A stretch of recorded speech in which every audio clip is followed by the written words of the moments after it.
aqui é bom para as costas, ó. Bom para isso aqui, ó, pescoço. Você tem que ficar firme, firme, firme.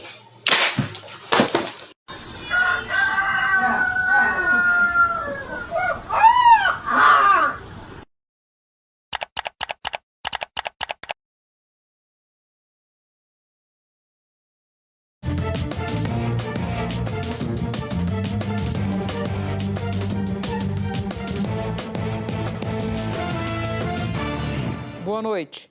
A equipe econômica deflagrou uma ofensiva para convencer o próprio governo e o público em geral da necessidade de cortar despesas. Na sequência de uma série de entrevistas do ministro Fernando Haddad nesse sentido, a ministra Simone Tebet saiu de uma reunião com ele nesta terça-feira e foi ainda mais clara. Segundo ela, a etapa do ajuste pela receita, ou seja, pelo aumento de arrecadação, passou e que chegou a hora de levar a sério a revisão de gastos. Tebet disse que, preservado o reajuste do salário mínimo e das aposentadorias, tudo mais está em discussão nas propostas que serão levadas ao presidente Lula depois do segundo turno das eleições municipais. Você vai ver também, ainda na economia, boa notícia que vem do campo. Companhia Nacional de Abastecimento prevê safra recorde neste verão. Já o financiamento de imóveis de até R$ 1,5 milhão vai ficar mais difícil, com a Caixa exigindo um valor maior na entrada. Em São Paulo, com mais de 500 mil pessoas ainda sem luz, o comércio calcula prejuízo de R$ 1,8 bilhão. Tem também a prisão no Rio de Janeiro de uma da quadrilha que roubava 80 carros por semana. E a segunda vitória consecutiva da seleção brasileira nas eliminatórias. Tudo isso e mais agora no JG.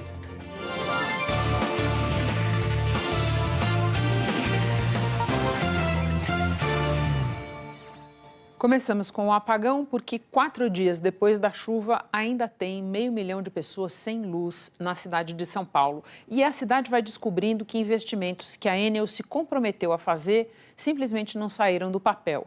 A Patrícia Falkowski foi atrás desses números e agora atualiza a situação para a gente ao vivo. Boa noite, Patrícia.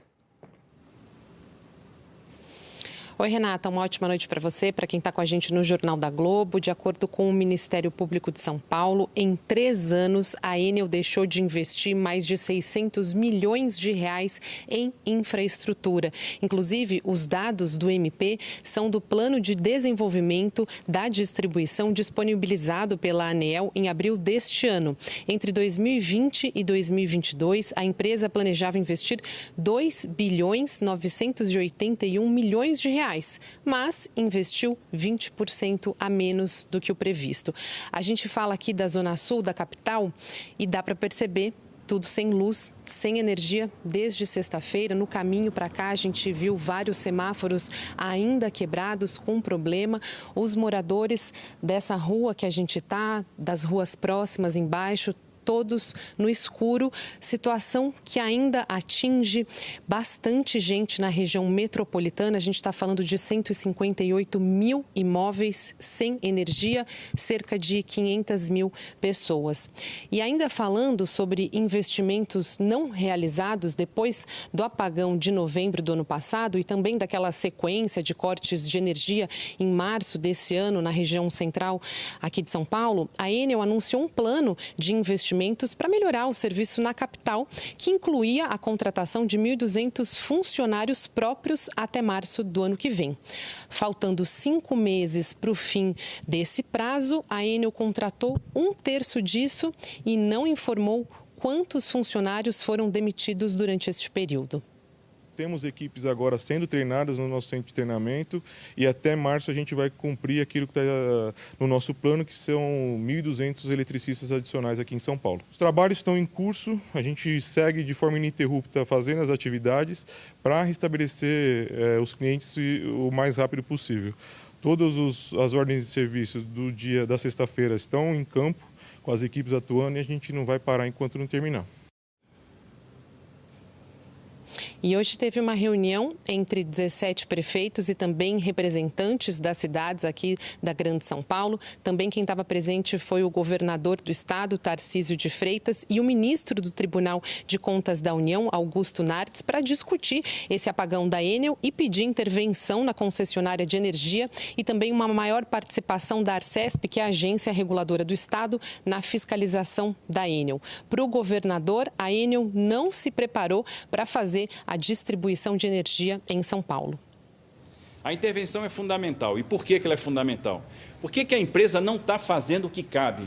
Porque não quer ter despesa com OPEX. É simples assim. Essa é a realidade. A empresa não quer arcar com OPEX. Por que a empresa não contratou as pessoas que ela disse que ia contratar?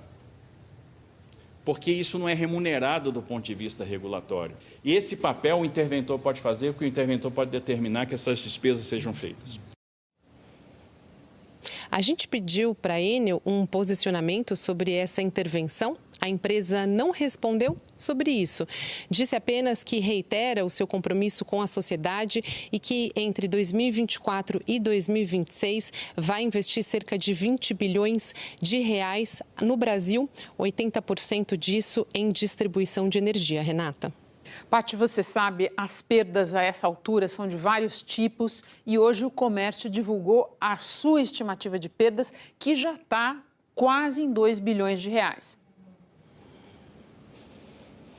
Isso mesmo, Renata, é um valor que vai aumentando, inclusive, desde o início do apagão. Agora, a FEComércio calcula um prejuízo aí de 1 bilhão e 800 milhões de reais, valor esse que vai sendo atualizado. Para vocês terem uma ideia, eles dizem que a cada dia sem luz, os comerciantes têm um prejuízo de 246 milhões de reais. É muita coisa e, inclusive, esse valor pode aumentar porque no cálculo a FEComércio não coloca, por exemplo, a parte de estoques. No restaurante do José Paulo ainda não tem luz. Ele vende cerca de 50 refeições por dia. Agora é só prejuízo. Nosso rendimento já é pequeno, né? Com um estrago desse aí de 6 mil em 3 dias que a gente perde, é muita coisa, né? 6 mil é um rombo terrível para nós. Na loja de roupas do seu Juraci, o faturamento também foi lá para baixo. Eu saí no sábado para fazer compra, gastei 3 mil. Eu vendi R$150, a mercadoria está toda aí parada, grande. Eu tenho que pagar a conta de luz, conta de água, aluguel da loja que a mulher está descendo todo dia aqui, eu não tenho dinheiro para pagar. Indignados com esse apagão, moradores protestaram agora à noite em um bairro da zona sul da capital.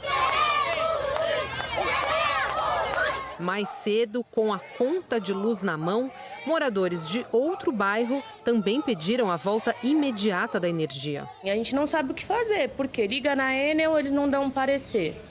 Fala que não tem protocolo aberto para a rua. O caminhão passou aqui na rua e nem parou, só amarrou o fio no poste para as pessoas não se machucarem e foram embora. E a situação não foi resolvida. Então, a gente perdendo alimento, pessoas perdendo compra do mês, medicamento de alto custo. Então, é revoltante, sabe?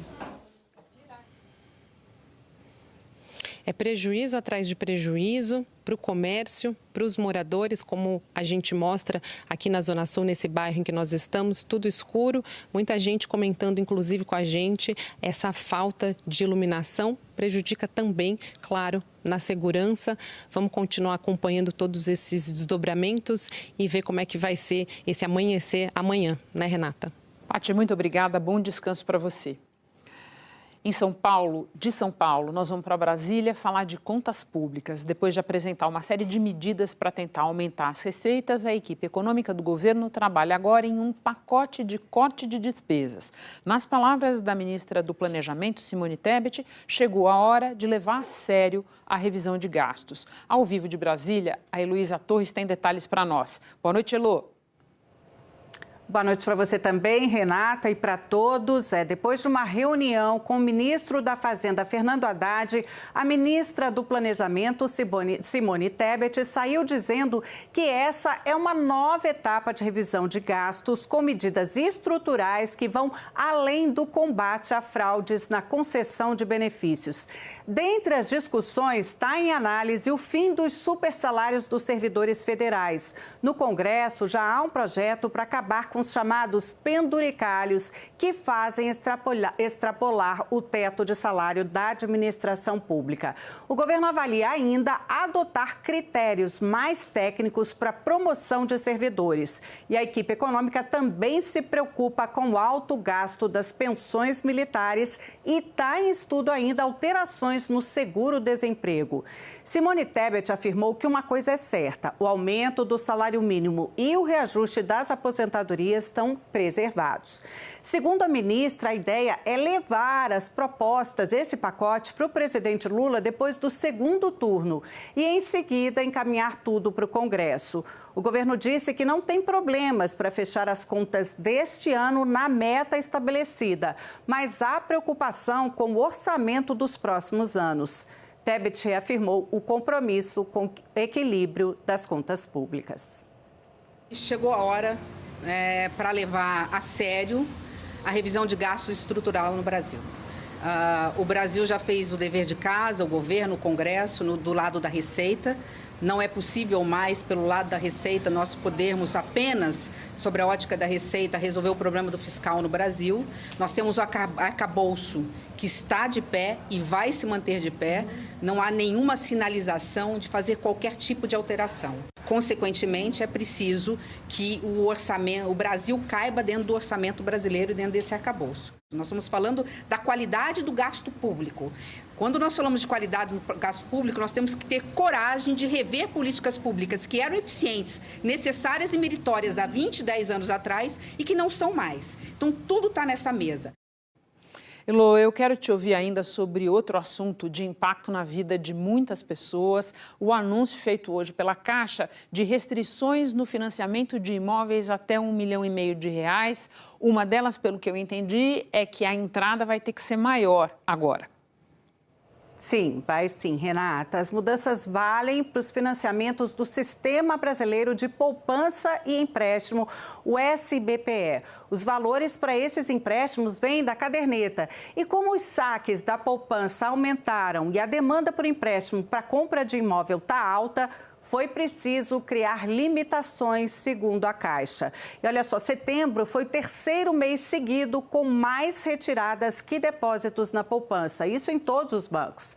Agora vamos ver detalhes das mudanças. As novas regras para o empréstimo SBPE valem a partir de 1º de novembro, mês que vem.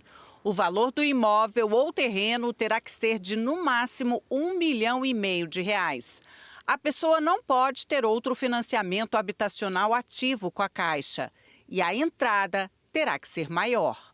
Pelo sistema de amortização SAC, em que as parcelas vão diminuindo ao longo do tempo, o valor financiado pela Caixa passa de 80% para 70%. Por exemplo, num imóvel de R$800 mil, a Caixa vai financiar, na regra nova, R$560 mil. Na regra atual, o financiamento é de R$640 mil.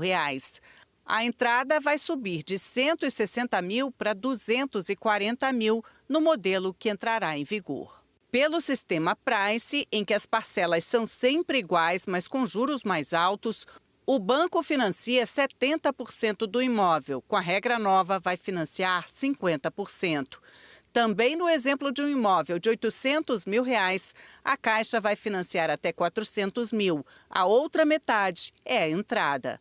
Para a economista da FGV, Carla Bene, quem já vinha se programando para fazer um financiamento deve recalcular o peso que as novas regras terão no orçamento da família. Se esta pessoa tiver feito um planejamento e tem uma reserva de emergência, ela precisa decidir se ela vai diminuir essa reserva de emergência ou até se ela vai perder a reserva de emergência. Mas a recomendação é sentar, refazer as contas para não ter nenhum desequilíbrio num planejamento de tão longo prazo. E só uma última observação, os contratos já fechados não mudam. Renata? Elô, muito obrigada. Bom descanso para você. Seguimos com a economia agora para falar do dólar, que fechou o dia no patamar mais alto desde agosto. A moeda americana avançou 1,33% e encerrou a quarta-feira valendo R$ 5,65. A valorização do dólar foi global e se explica pela queda no preço do petróleo e do minério de ferro no mercado internacional. Como esses produtos têm peso grande na balança comercial brasileira, a pressão atingiu o real. Já a Bolsa do Brasil fechou estável aos 131 mil pontos. Ainda na economia, a gente vai falar da próxima safra. Apesar da longa estiagem que prejudicou o preparo de lavouras, a Companhia Nacional de Abastecimento prevê recorde na produção de grãos. Ao vivo de Belo Horizonte, quem traz os números para a gente é o Hernani Fiuza. Boa noite, Hernani.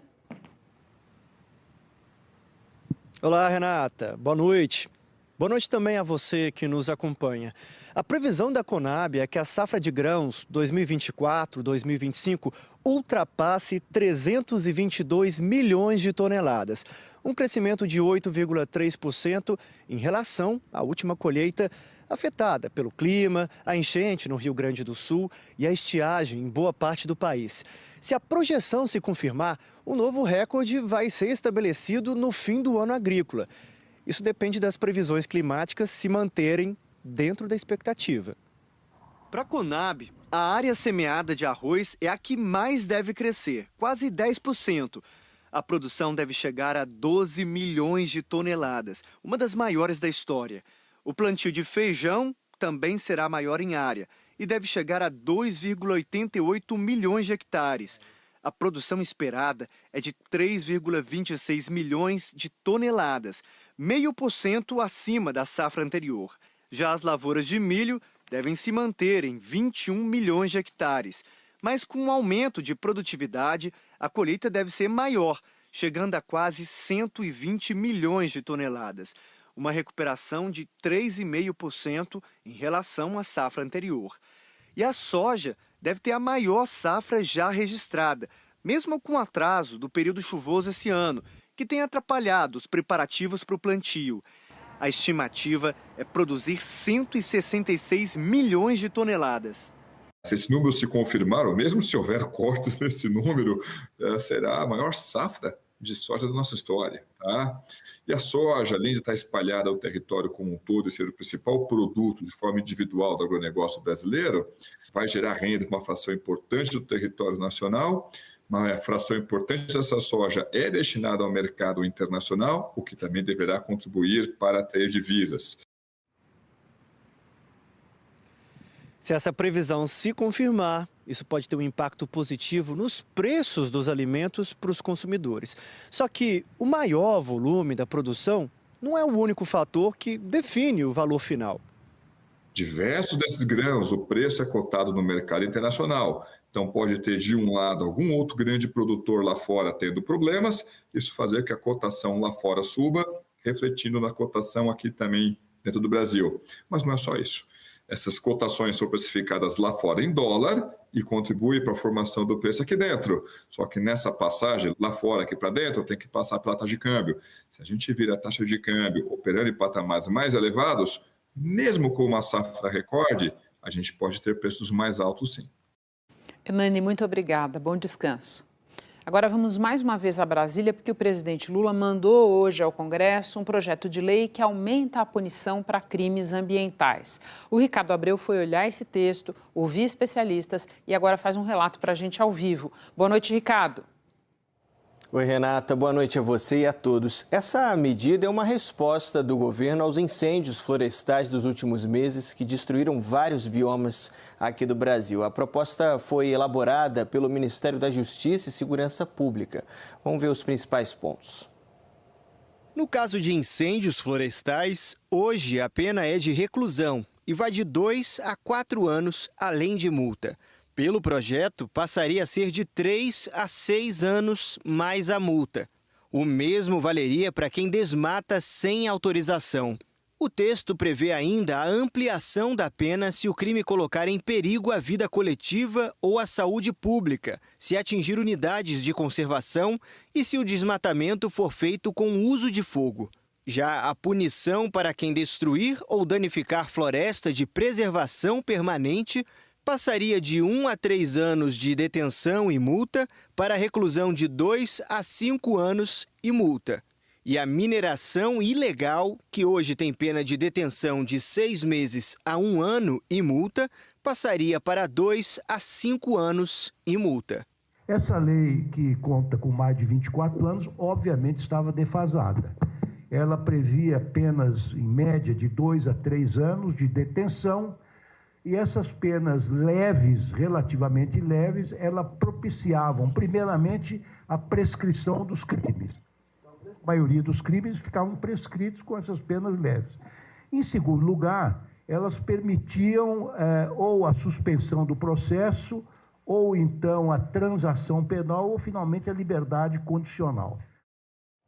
Bom, a gente viu aí os argumentos do ministro da Justiça. Só que é importante trazer também o ponto de vista de instituições ligadas à defesa do meio ambiente, que concordam sim com o aumento da pena, mas destacam que é fundamental reforçar a fiscalização para que o crime ambiental nem chegue a acontecer.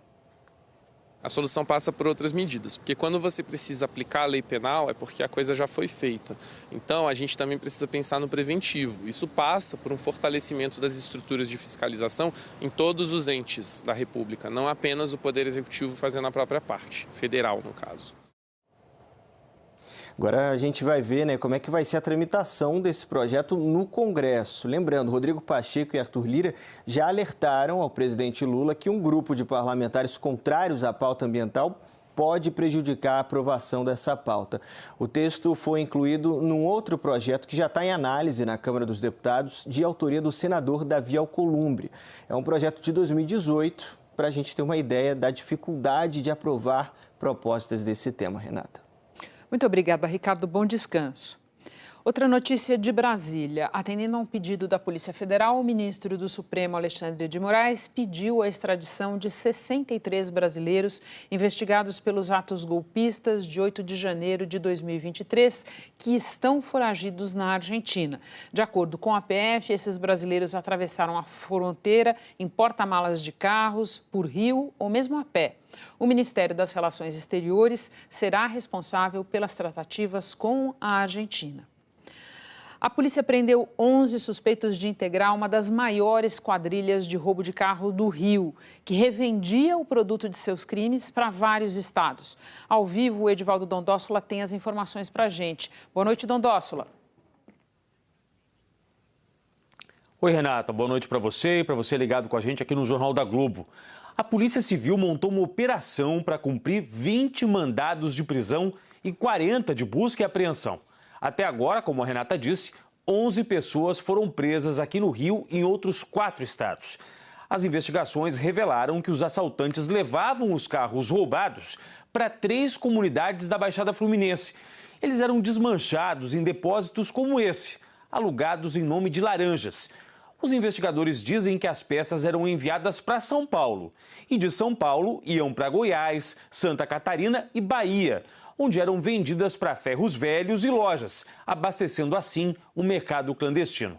De acordo com a polícia, o grupo chegava a desmanchar até 80 carros por semana, num esquema que movimentou mais de 30 milhões de reais. Isso já faz parte da fonte de renda das facções criminosas, principalmente traficantes aqui do estado do Rio de Janeiro.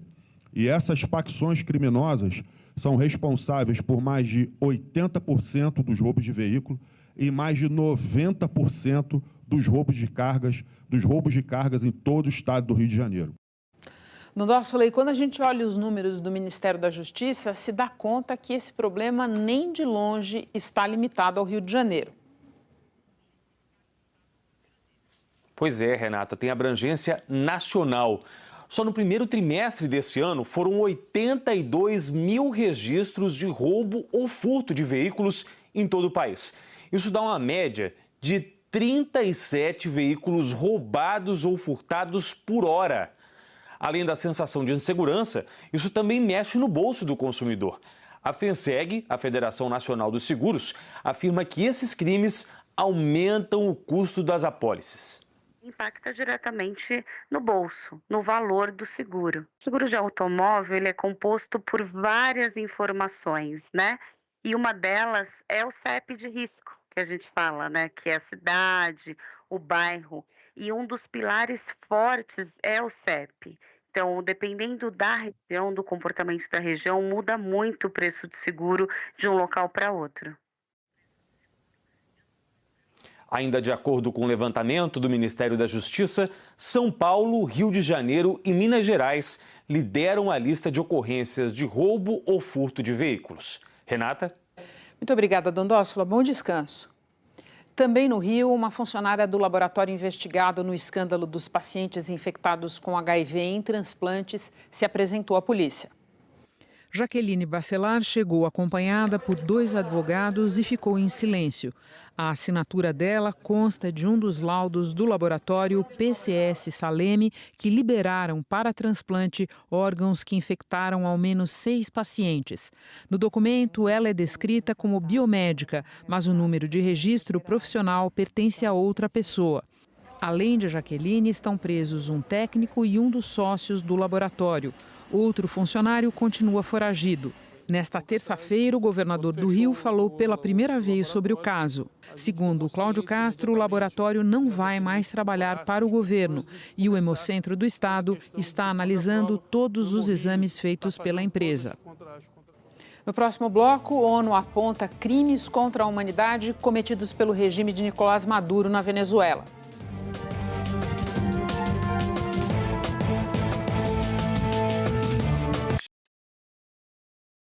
Vem de seu principal aliado. Um ultimato dos Estados Unidos tenta restabelecer a entrada de ajuda humanitária em Gaza. Israel começa a sentir a pressão dos que o apoiam. Os Estados Unidos, responsáveis por 2/3 do armamento israelense, afirmaram que vão parar o fornecimento se Israel não permitir a entrada imediata de ajuda humanitária na faixa de Gaza. Numa carta assinada pelo secretário da Defesa, Lloyd Austin, e pelo secretário de Estado, Antony Blinken, o governo americano deu um prazo de 30 dias a Israel.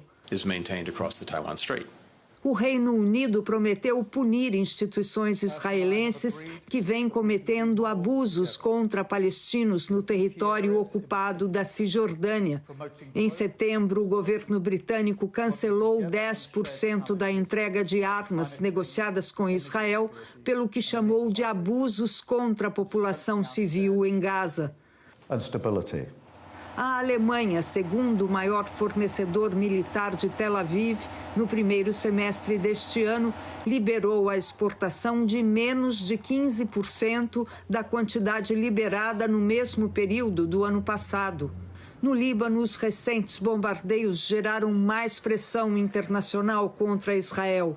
A ONU divulgou que a maioria das 22 vítimas do primeiro ataque no norte do país, nesta segunda-feira, em uma área de maioria cristã, era de mulheres e crianças. As Nações Unidas também disseram que, com as novas ordens de evacuação dadas por Israel a 20 vilarejos no sul do Líbano, mais de um quarto do país estão envolvidos na guerra.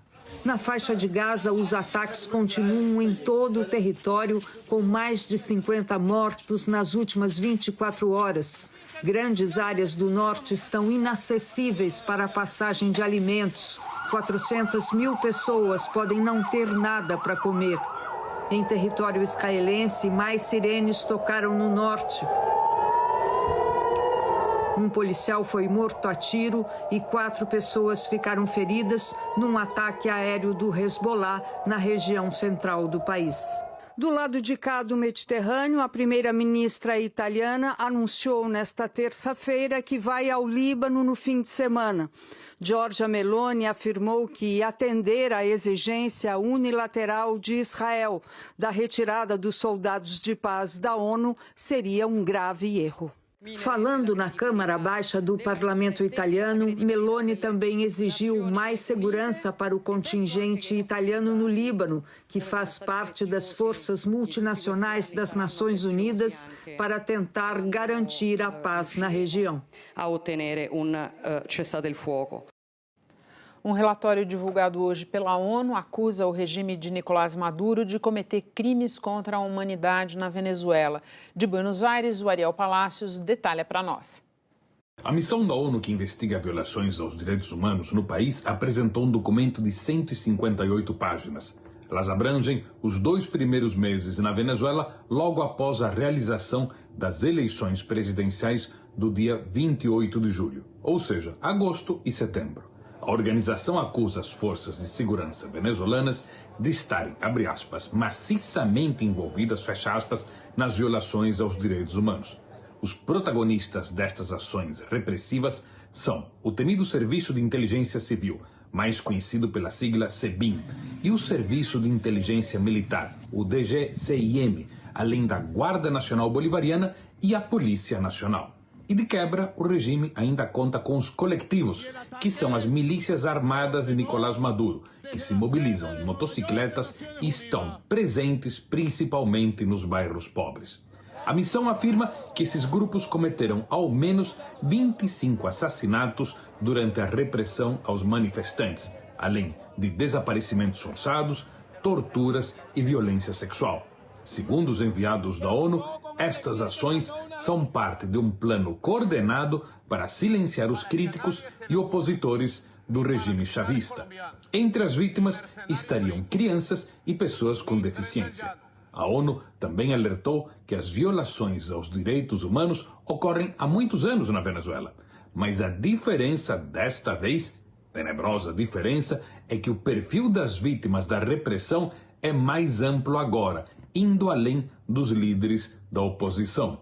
Agora abrange até civis comuns que expressavam sua insatisfação com o governo de Maduro em conversas com os vizinhos.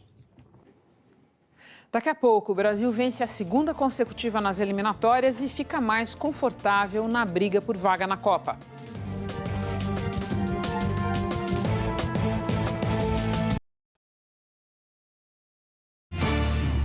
Voltamos com muito futebol. Quem vai dar conta dele todo é o Renato Cury. Boa noite, Renato. Tudo bem, Renata? Muito boa noite. Ufa, nada como uma goleada, hein, Renato? E o caminho todo ficou mais tranquilo na luta pela vaga, é isso? Conta pra nós. Ufa, concordo contigo. Sob o comando do Dorival Júnior, Renata, é a primeira vez que a seleção brasileira vence 2 partidas seguidas e essa é uma vitória maiúscula, finalmente, sobre o Peru. Vamos então dar uma olhada como é que foram os gols dessa partida. A gente começa mostrando aí esse pênalti que foi marcado, o VAR reviu esse lance, o Zambrano encostou com a mão na bola, isso ainda no primeiro tempo, o Rafinha deslocou o goleiro para fazer 1-0 para o Brasil. Esse jogo foi disputado no Mané Garrincha, em Brasília. Outro pênalti para a seleção brasileira, de novo o Zambrano. Dessa vez ele derrubou o jogador brasileiro dentro da área, o Rafinha bateu forte e fez 2-0 para o Brasil. E aí, um belíssimo gol. Cruzamento do Luiz Henrique, que entrou no segundo tempo, para o Andréas Pereira, que também entrou no segundo tempo, fazer esse belíssimo gol de voleio. E o Luiz Henrique, um dos destaques da seleção brasileira, bateu no cantinho, bonito gol do atacante do Botafogo, para colocar números finais dessa partida. Vitória do Brasil por 4-0. E depois da partida, o atacante Luiz Henrique, que a gente lembra, Renata, ele marcou nas 2 vitórias do Brasil, contra o Chile e contra o Peru. Ele falou sobre esse momento de agora da seleção depois das 2 vitórias. Contente por 2 jogos, 2 gols, 1 assistência. Continuar o trabalho. Sabemos que o jogo de hoje seria muito difícil, mas a torcida aí deu um show, ajudou muita gente. Agora é continuar. E a gente mostrou também aqui no JG, ao longo dos últimos dias, que o Dorival optou por fazer mudanças, né, na seleção brasileira. E elas surtiram efeito. Nosso comentarista O Maestro Júnior falou sobre isso. O primeiro tempo foi mais ou menos, mas mesmo assim conseguiu sair com uma vantagem. Algumas boas atuações individuais, principalmente do Bruno Guimarães e do Gerson, que entraram na equipe. E a entrada também do Luiz Henrique no segundo tempo mostrou que o Dorival tem boas alternativas para fazer com que a seleção possa jogar o futebol que todos nós estamos esperando. É isso aí. Bom, e nesta noite entraram em campo também Argentina e Uruguai, adversários históricos nossos. No caso da Argentina, com o Messi em noite extraterrestre, como o povo diz por aí, não é isso? Exatamente isso. O Uruguai empatou 0-0 com o Equador. A gente pula esse jogo para falar da noite de gala, né? A atual campeã mundial goleou a Bolívia com o show do Messi. Ele participou só de 5 dos 6 gols da seleção argentina. Tá bom para você? Vamos dar uma olhada então. A gente já começa mostrando aí. O primeiro foi dele. Passe do Lautaro Martínez, ele na saída do goleiro bateu tranquilo, com aquela calma que a gente já conhece para fazer 1-0 para a Argentina. No segundo gol ele fica cara a cara com o goleiro, mas retribui. Ele dá assistência para o Lautaro Martínez fazer 2-0 para a Argentina. Bom, por enquanto ele participou de 2 gols. Participou desse também porque foi dele o cruzamento para o Julián Álvarez fazer 3-0 para a seleção argentina. Esse quarto gol não tem participação do Messi, gol do Almada, que atualmente joga no Botafogo, 4-0 para a seleção argentina. E daí em diante, só ele. Olha a facilidade com que ele vai avançando, passando por todo mundo e bate com a perna direita para fazer 5-0 para a Argentina. O Messi, que tem 37 anos, tudo leva a crer que ele vai para mais uma Copa do Mundo, né? E é dele o 6º gol da Argentina. Ou seja, ele marcou 3 gols nessa partida e deu 2 assistências, participando, portanto, de 5 dos 6 gols da Argentina. Bom, e você tem mais gol para mostrar pelas eliminatórias. Eu destacaria a Colômbia, que assumiu a vice-liderança depois dessa rodada, né? Ultrapassou o Uruguai com uma vitória maiúscula, né? Goleada em cima do Chile lá em Barranquilha. Vamos dar uma olhada então nos gols dessa partida. A gente começa mostrando o gol de cabeça do Davinson Sanches. Cruzamento, cobrança de escanteio. Ele desvia para fazer 1-0 para Colômbia. E aí o Chile tenta sair jogando lá de trás, corre esse risco. O Rames Rodrigues consegue tomar essa bola e cruza para o Luiz Dias ampliar 2-0 para a Colômbia. A Colômbia que recentemente fez decisão de Copa América com a Argentina, jogando uma boa bola.